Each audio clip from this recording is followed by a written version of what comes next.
Good morning, people of YouTube. So we are back again today with another episode of the Jing Series.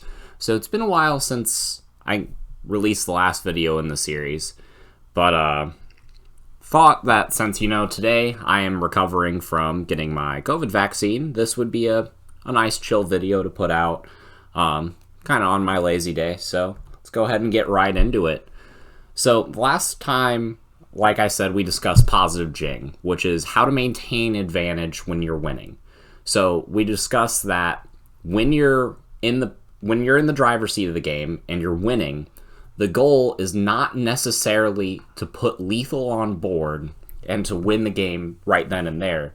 The goal is to maintain advantage and to constantly keep your opponent on the back foot, because by doing that, you will just innately win the game in the grand scheme of things. So doing that and not overextending was the big point of positive Jing. So this time, we are going to focus on negative Jing, which positive Jing is when you're winning. Negative Jing is how you should direct your energy when you are losing and when you are not in the driver's seat.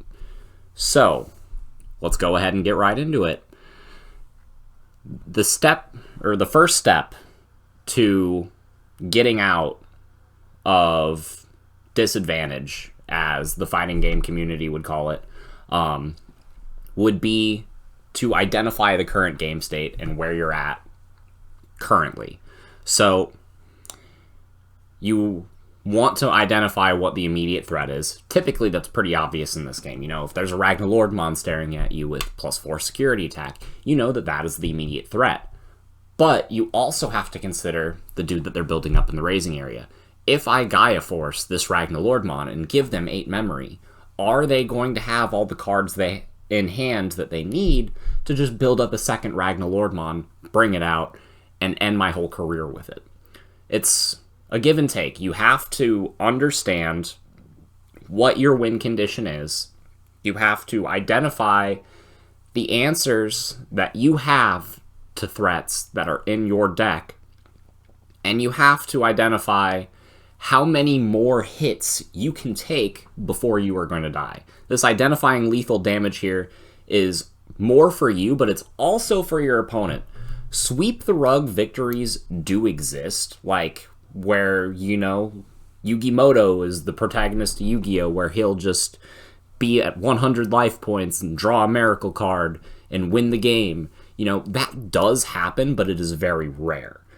So if you can identify a win condition like that, go for it. But typically those only exist in OTK style decks.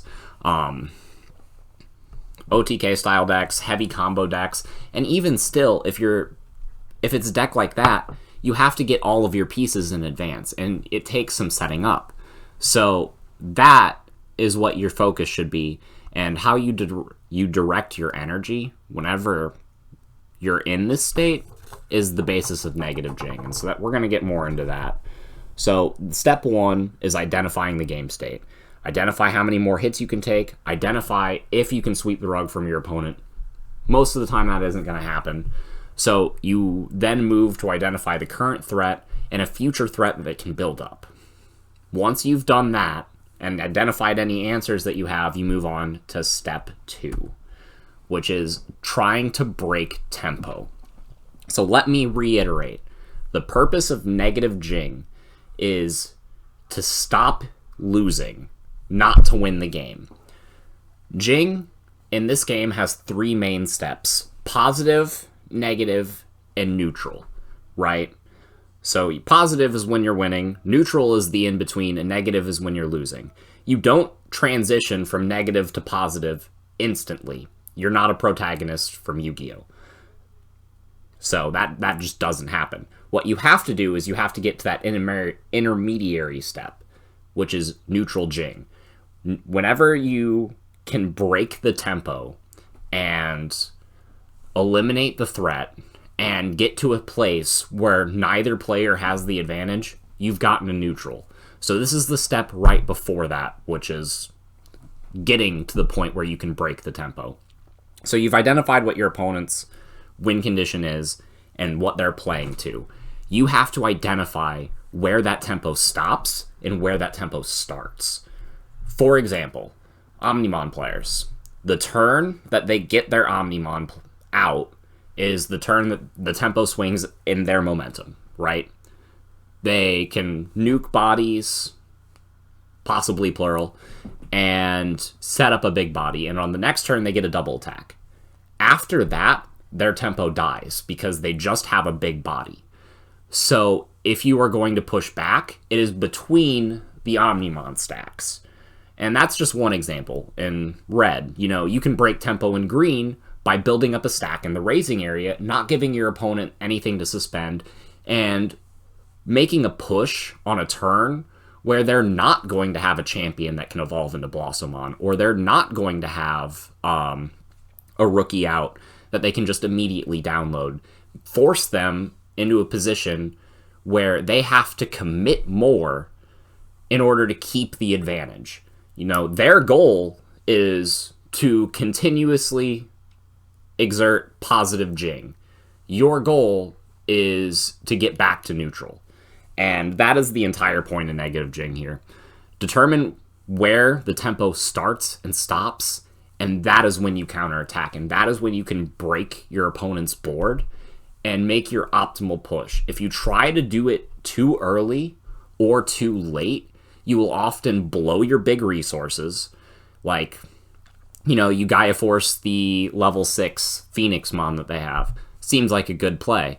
But you give them a bunch of memory. They evolve up into another Mega in the raising area super quickly because they can evolve into a Mega for like 5 memory. And then they can Omnimon you again because they still have memory left over from the 8 that you gave them. So if you do it too early, you will lose. But if you do it too late, you will also lose. So it's really important to take some time and identify the threat before you just try to play cards and break tempo. So it's really important to kind of go at this in order and do everything, the way that is the most optimal and that makes the most sense and gives you the highest chance of success. You can just kind of swing at their security. Like, in the Rookie Rush Mirror match, it's more of a race, most of the time. And that is fine, but even still, in a position where you're losing, you have to figure out when it is the best to just play a Puppet Mon, or maybe evolve into a blocker if you're playing that, or activate the Positron Laser. These are all big brain decisions that you have to make in the midst of the game. And, if you take too long to make these plays, your opponent can call you out for slow playing, but it is important to take your time and really think through what you're doing in the mid to late game before it becomes the end of the game and you've already lost. So, another big thing to consider when breaking tempo is trying to dig for your combo pieces. Like, at this stage, you should be drawing as many cards as you possibly can. Like, let's say they have the Ragnalord Mon. It doesn't have piercing, right? By itself, let's say they didn't get the Duranda under it.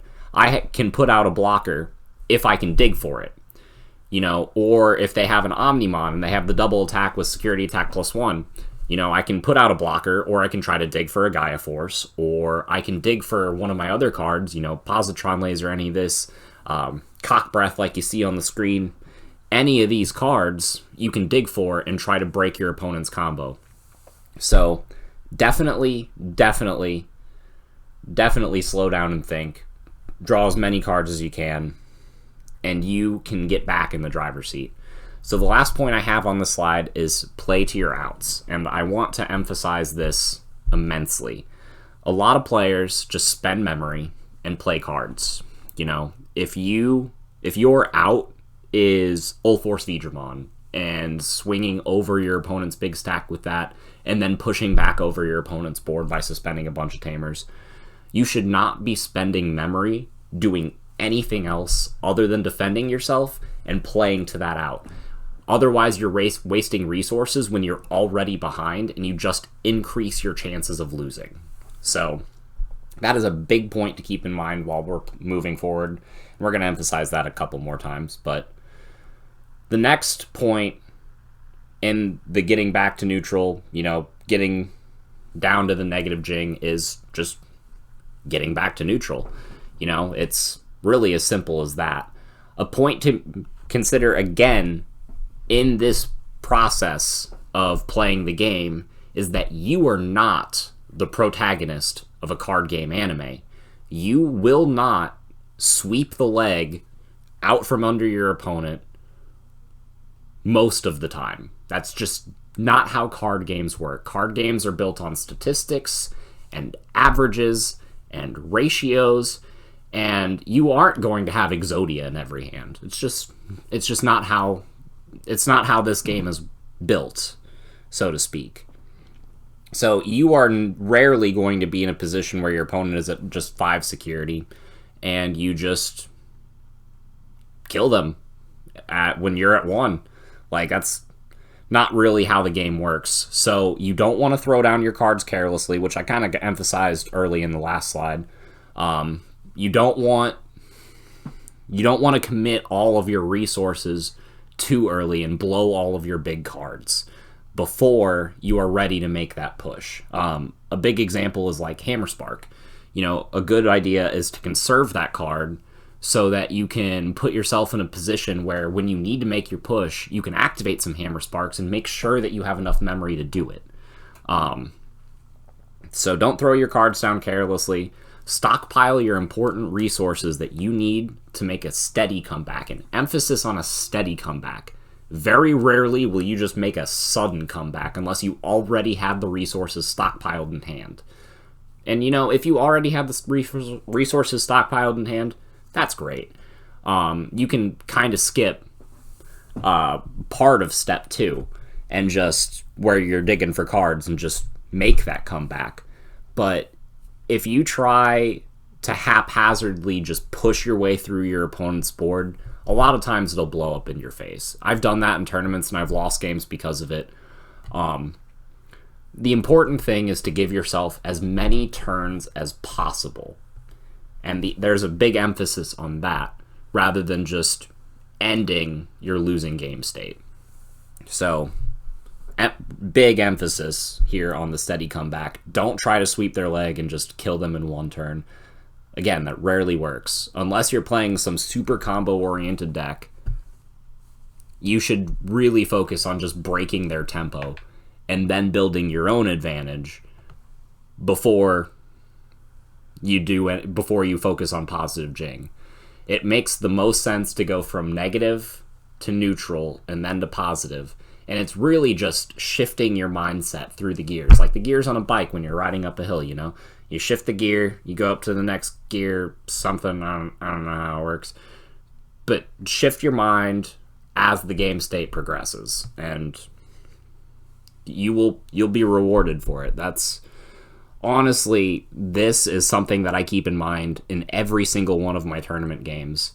And, I've gotten plenty of tops for it, so. Some other points that I want to emphasize before this video is over. The raising area is a great safe zone. Like, if you need to build up an answer, that is a great place to do it. Stay in the raising area, and step 1 is identifying the threat and identifying how many more hits you can take. As long as you aren't in danger of losing the game, you can still win, which means you can let some hits go onto your security while you build up your big stack and make your comeback. And the raising area is a good tool to utilize while trying to do this. So again, I want to point out that I have draw as many cards as you can on this. I've said this like 5 times this video.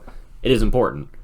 Dig for your outs. Do not spend memory on things that are not your outs, or you will lose. Wasted resources while you are already behind ensures that you will not get back in the game. Again, don't blow your power cards early. I have Hammer Spark on this slide to emphasize that point further because that's one of the big power cards. This and Gaia Force, Trump Sword, even Omnimon, big removal. Save it. Save it for when you need it, or save it to make the push that you need to get back into the game. And again, don't take the bait that your opponent throws. A lot of times they'll have double Phoenixmon, and you'll be like, yeah, I should Gaia Force one of those. And the second you do that, they'll evolve Omnimon on the other one. So just something to keep in mind while you're playing. And I have sometimes scooping is a good way to conserve information on this slide. Now this is only useful in a tournament setting. It is not useful in a casual setting. If you're just playing this game casually, you can completely ignore this point. But if you are at a really, really disadvantageous position and you cannot get back into the game, sometimes it's a good idea to just pick your deck up and start shuffling for the next game before you play more cards that would let your opponent know more information about your deck. Sometimes conserving information is the best way to go, especially in games that have a side deck. Like in Yu-Gi-Oh!, when I played that, there were a lot of formats where games would be decided on the first or second turn. And if I opened poorly and my opponent opened the big combo and I knew there was absolutely no way that I could get back from it, I would just scoop up my deck and start going to my sideboard. Going into game 2, they would go into their sideboard and be like, I didn't see a single card that they played. I don't know what they're playing. I guess I'm just going to keep my deck the way it is. And then we go into game 2 and I have all these answers to them and I'm basically guaranteed to win the second game. And then we can go into the third game even slate. So sometimes scooping is a good way to conserve information. Most of the time in games of the sideboard, though. So very rarely will this come up in Digimon, but I've done it once in a tournament. And I won that match, so your call. And again, the final point I want to emphasize is the heart and soul of Negative Jing. Your goal is to get out of disadvantage, not win the game. When you are losing, your goal is to get back to a state where neither player has control of the game. And you only want to spend your resources finding ways to do that. So, that has been my brief overview, somewhat brief, of Negative Jing. So make sure you guys like, comment, subscribe, do all that jazz. Sorry that I haven't been putting out a lot of videos lately. Been doing a lot of real world stuff, trying to move, trying to get new jobs, comes with moving, all that jazz. So if you'd like to support the channel and make my life a little bit easier, we do have a Patreon down below, so feel free to check that out. And yeah, we'll see you guys next time. Thank you all, and we hope you enjoy.